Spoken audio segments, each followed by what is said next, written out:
A man wrote me a letter, and in it was a confession I think you have made too. He said, "I have read your books, I believe you, and I have never once actually done what you teach. Read that again, because it is the most honest thing most people will never admit. You believe this works. You have watched the videos, you have felt the truth of it in your chest, and when you close the laptop, you go back to your life and you do not apply a single word of it. The believing and the doing have never once touched. Tonight, I am going to close that gap for you with the smallest, most ordinary story you have ever heard. A man and a fish. And by the end, you will understand why that fish is the same size as everything you have ever wanted. So this man, lying in bed that night, catches himself. He says, "What am I doing? I believe Neville and I never apply him." So he decides, right there, to stop believing and start doing. And he picks something almost absurdly small to try it on. He belongs to a club, a fishing club, and in this club you are nobody. You are not even mentioned among the members, unless you bring back a trout of at least 6.5 pounds. He wanted, in his own words, to be the biggest of them all. Now watch what he does, because this is the whole method, hidden in a man lying in the dark. He does not hope to catch a fish. He does not wish for it, or pray for it, or beg the water to be kind to him. In his imagination, he goes fishing. He puts himself into the stream. He feels the line. And he imagines pulling from that water a 12.5 pound trout, the biggest the club has ever seen. He does the whole thing in his mind before he ever leaves the house. That is the part everyone skips. He lived it first, on the inside, as an accomplished fact. The next day, he actually goes. And here is where you would have given up. He gets to the stream, and it is not going his way. Nobody is catching anything.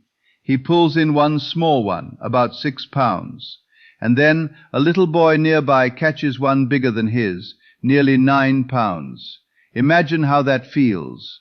You did the imaginal act, and reality walks up and hands you a smaller fish than a child standing next to you.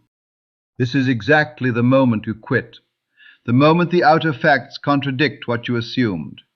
You take the smaller fish as the verdict, and you go home. He did not. He threw his line back in, because on the inside, the 12.5 pound trout was already his. The little boy's fish did not change what he had already done in imagination. It was just noise from the old world. And then it happens. Something takes his hook, and it is heavy, and at first he thinks he has snagged a piece of timber, a dead log. But the log moves, it buries itself, and he has to wade out into the stream, up to his waist, to work his hook free. And he pulls up out of that water a 12.5 pound trout, the biggest fish the club had ever recorded, a length beyond anything they had ever seen. Exactly the fish he had caught the night before, in his imagination, in his bed.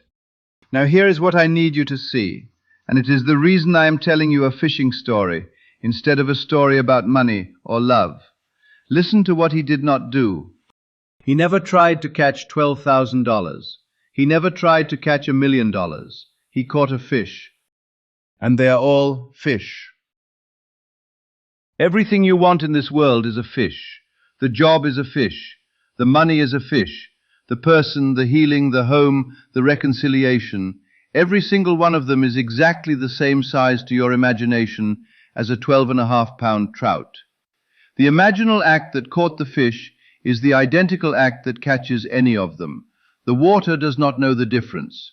Your imagination does not know the difference. Only you, with your ideas about what is small and what is large, believe there is a difference. The reason I gave you the fish and not the fortune is that the fish was small enough for him to actually believe. That is the secret hidden inside this whole story.